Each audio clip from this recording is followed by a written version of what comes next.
Welcome back to Plugged In DFW. It could be called an educator's dream. The Texans Khan Academy is centered on three core values: student-centered decision-making, a rigorous curriculum based on reading and thinking skills, and fulfilling every aspect of their mission with a sense of urgency. We're joined now by Richard Marquez, CEO of Texans Khan Academies, Gary Barnett, which is a Dallas Khan Academy teacher, and Alicia Farmer, Fort Worth Khan Academy teacher. Alicia, we're going to go with you ladies first. Okay. Now, something to kind of tell everybody at home is that you guys name your schools based on the city it's in. So instead of Texans Khan as the overall umbrella, right, Fort Worth, Dallas, and San Antonio, et cetera, et cetera. Alicia, you're a social studies teacher, and social studies kind of takes on new meaning as you help these young people who enroll at the academy with basic needs of life. Tell us a little bit about that. Well, I think educators, non-educators, we can all agree that if a student's basic needs aren't fulfilled, they struggle every day in their everyday life. It's very challenging for them to learn if their tummies are hungry and they're not warm. And so at our campus, we have a 90-to-1 advisor to student ratio where we help fulfill the basic needs of every student so that they can learn and they do achieve success in our classroom. Kind of giving us a definition of why it's called CAN. Right. At all. Right. Mr. Barnett, you teach credit recovery, is that right? Yes. And this has nothing to do with your credit score. No. It's with making sure you have enough units to go on to higher education. Right. Recovering credits, yes. Why did you choose to teach at a school like Texans Khan Academy versus more traditional high school? I wanted to make sure that I was able to make a difference. I heard about people, the Khan Academy is making a difference, and I wanted to be a part of that change. And I said that since I was fortunate enough to have the chance to graduate high school in a traditional setting, I knew that there was also students who didn't have that chance, and I wanted to go back and make a difference and be a part of that change. I'm sure that's part of the reason why, Mr. Marquez, you started this whole mission. You're the CEO of Texans Khan Academy. Is that the main purpose? Is that possibly the public education system could learn a thing or two about charter schools, about education in general? You know, one of the things about what we do and what the public schools do is that we're not in competition. We take the kids that are failing in the system in general. Nobody wants them anyway. And so we pick them up regardless of who they are and where they are, because the whole philosophy is no one knows what lives in the heart and the mind of a child. And so no one knows which one of those kids is going to become the next president of the United States, the next president of GM or whatever. You never know. So, I mean, you look at the whole human dimension and you see these kids falling off from the system. You have to provide an environment for them to go to school. You have to. It's really a moral imperative than it is anything else. Well, you said something very, some might say controversial, is nobody wants them anyway. Do you feel that our society has failed young people to a degree by saying, you know what, statistics say you're only going to make this much money. Statistics say we're likely going to be supporting you with government assistance. And stats say that you might also get some run-ins with the law in your entire life, and so therefore it's not worthwhile to invest? We've created predeterminations based on economics and based on social issues. Our school systems run like factories. They're designed to deal with the middle-of-the-road individual. They're not designed to deal with children in general. And so they're successful with 70%. So they give away the idea that they know 30% of them aren't going to make it. So they've already capitulated to it. And so somebody has to pick up the difference, and somebody has to make that difference for those kids who have already been predetermined by the system to be failures. A lot of times when, you know, growing up, we would talk about Helen Keller, for an example. And though she was blind, other senses were heightened. Alicia, in your experience with teaching, do you feel that sometimes when a child might have a learning disability or have some type of disability in life, whether it be economic or there's a family issue, that some other sense in them or some other gift in them is heightened and we need to invest in that? Absolutely. Like Mr. Marquez says, every person is dynamic, and if we're not catering to the specific needs of every single student, then we're leaving 70% of them behind. And you have to, teachers have to focus. They have to invest the time and the effort and their energy into helping these students succeed so that they can become civic-minded, productive members of society. And not just graduate, but go on to succeed and to thrive. Gary, you talked about your own impact and how you wanted to make a difference. If there was something you could tell other teachers? And obviously, most teachers get into the business because they have a passion. They do care. They want to change the world. Absolutely. And the system, obviously, like every other system, government or otherwise, needs help. What would you tell, Gary, other instructors has helped you to teach these children better? I would first tell them that every student deserves a quality education. Though all students learn differently, it's up to us to find their type of learning style in which they learn. Depending on which socioeconomic background they come from, they deserve to a quality education, and it's up to us as teachers and other instructors to find that need and be able to give them what they need to be successful in our society. Right. And again, I think we're going to have another chance to speak to you, Mr. Marquez, about how you keep teachers happy.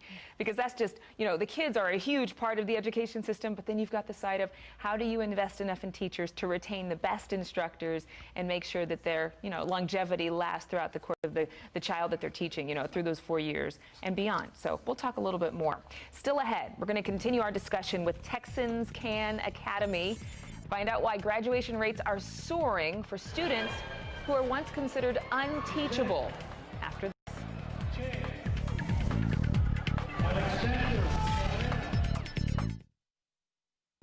Welcome back. Thanks for being with us today. I'm Adrienne Bankert. We're talking about the Texans Can Academies. In 1996, Texans Can Academies became one of the first 20 charter schools in Texas offering high school graduation opportunities to at-risk students. Over 12,000 students have graduated from Texans Can Academies since 1987 with a high school diploma, not a GED. Right now, 8,000 students attend one of 10 campuses across the state of Texas. And back with us again is Richard Marquez, CEO of Texans Can Academies, and he's joined by students Bianca Salas from Fort Worth Can Academy and Natalie Baez from Dallas Can Academy. Thanks, guys, for coming out. We so appreciate it. So we got to start with the girls. All right, Natalie, Bianca, who wants to go first? I'll go first. All right, Bianca will go first, representing Fort Worth. Fort Worth. All right. So what made you choose to enroll in Can Academies? Because my sister went to Can Academy before I did, and I wasn't doing so great at my other school. And she told me the teachers are really good and they'll help you if you need more help. And I got there and I really liked it, and I ended up staying. And I'm actually graduating early, and they're great teachers. High five on that one. High five. You're graduating early. Yay! But why did you say you were having trouble at the other school? What was the challenge, you think? I just didn't like the big classes, a lot of people. Teachers weren't one-on-one with you like teachers at Can are. Did you feel like there was some pressure, like just you were distracted? Yes. Lots of distractions on campus. Yeah. Natalie, did you have a similar experience? Is that why you enrolled in Dallas Can? Yes. My sister got in trouble a lot and throughout her high school years, so then she ended up going to Dallas Can. And she always told me that it was a real good school. So I decided I wanted to go. And then when I went, she always told me she didn't want me to go through what she went through. And when I went to Dallas Can, it was a really good school. I liked it a lot, and now I'm 16 and I'm graduating early. Oh my gosh, I gotta have another high five. Okay. You guys are doing great. I can see how big sisters, big brothers, they play a huge role. Whoever your role model is. Mr. Marquez, can you talk a little bit about that? Obviously, teachers are a big role model as well for many students. Well, the whole idea that it's a good school. The kids tell kids, you can't publicize good. The students know what good is, and so it's multi-generational. And the reason is they said, go to the school. Schools like ours have a bad reputation, supposedly. It's not a good school. They only get these bad kids and so on and so forth. But when they walk in the door, they find this level of quality among the teachers, and they're completely surprised because they're going to get one-on-one attention consistently with some excellent teachers. You've got small classroom sizes so that there's more of that attention like Bianca was talking about. But Yes. How do you attract the best teachers? How can you afford them, first of all? And then how do you keep them where they don't get frustrated? Because obviously there's some behavioral things that have to be talked about or addressed in a different way than in public schools. Well, the philosophy is that the most important thing you can give a child is a good teacher. So everything you have to do is to attract good teachers and keep good teachers, because without them, you cannot have a quality school. So our pay is comparable to every other school district around us, and our stipend program for math, science, ESL, and everybody else is the highest in the state.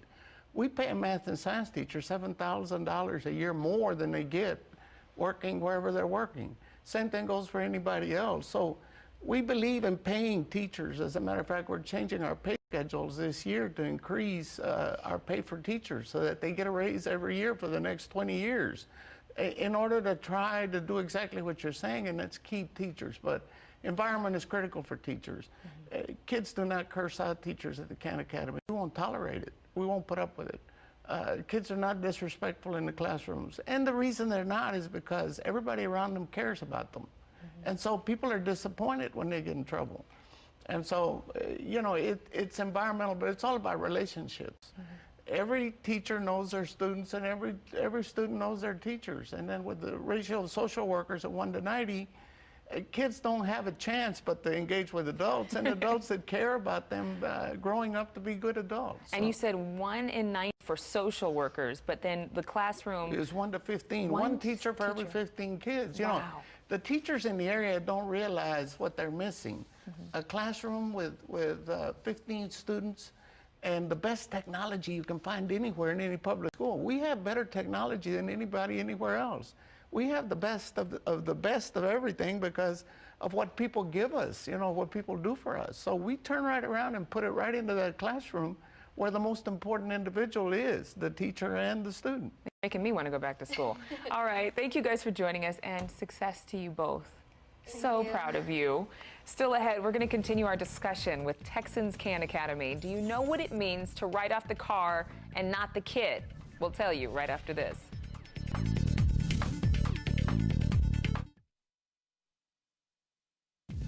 I'm Adrienne Bankert. Welcome back to Plugged Into DFW. Today we're talking with the Texans Khan Academy. If you've been watching television in North Texas for any length of time, you've likely seen CBS 11 sports director Babe Laufenberg doing an appeal for Texans Khan Academy. Here it is. You can change the life of a local at-risk student for the better. Donate your car, truck, boat, or RV today. It's easy, fast, and free. The Khan Academies of Dallas and Fort Worth. Right off the car, not the kid, at TexansCan.org. That was the PSA. We're back with Richard Marquez, CEO of the Texans Khan Academies. And so, question for you, what does that mean, right off the car, not the kid? Well, you donate your vehicles, and then we auction them off every Saturday at our auction lot right in Arlington.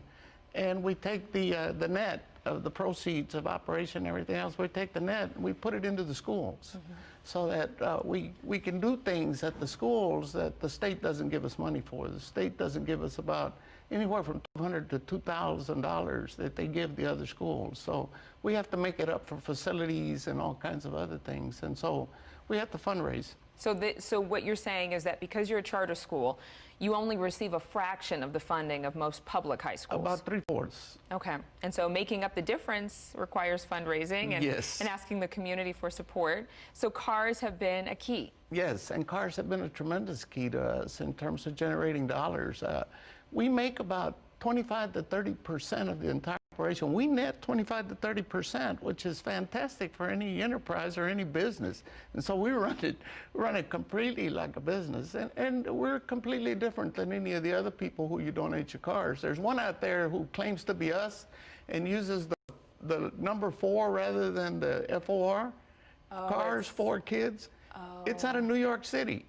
So that is not a local charity. It's completely out of New York City. There are all these commercials. Well, there are all these charities now coming up. Give us your car. Give us your car. Well, they're all based in California, New York, and everywhere else.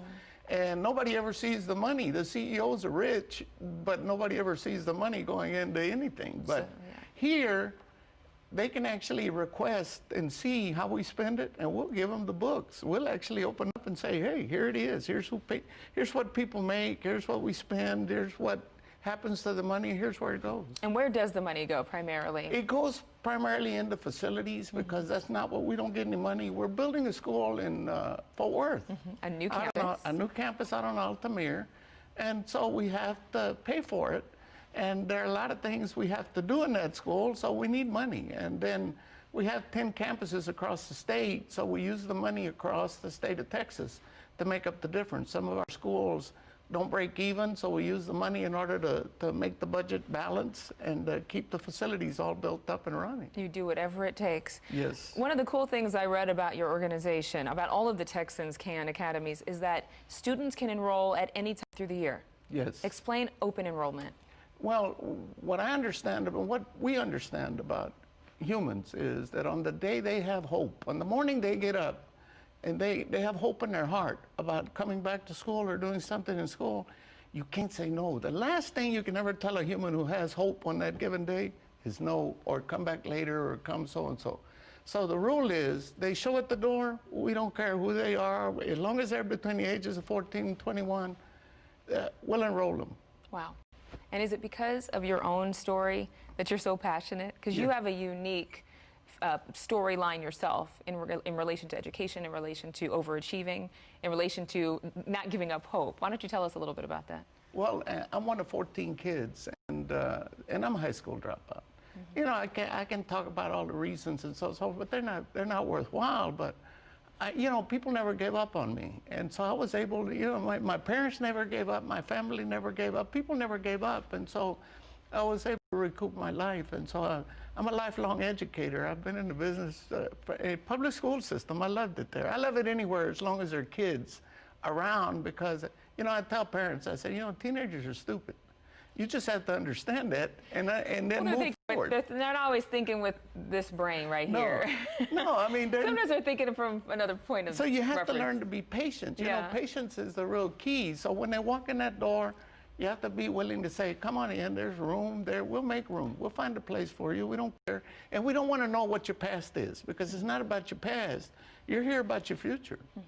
And really, for you, you've seen so many of your students go on to very promising futures. Yes, 94% of our kids this year were accepted to some post-secondary work or some post-secondary place. And so, I mean, when you start putting together a system that begins to push it out even further than that, you know, it's a real love to be able to see this stuff work and to make it work.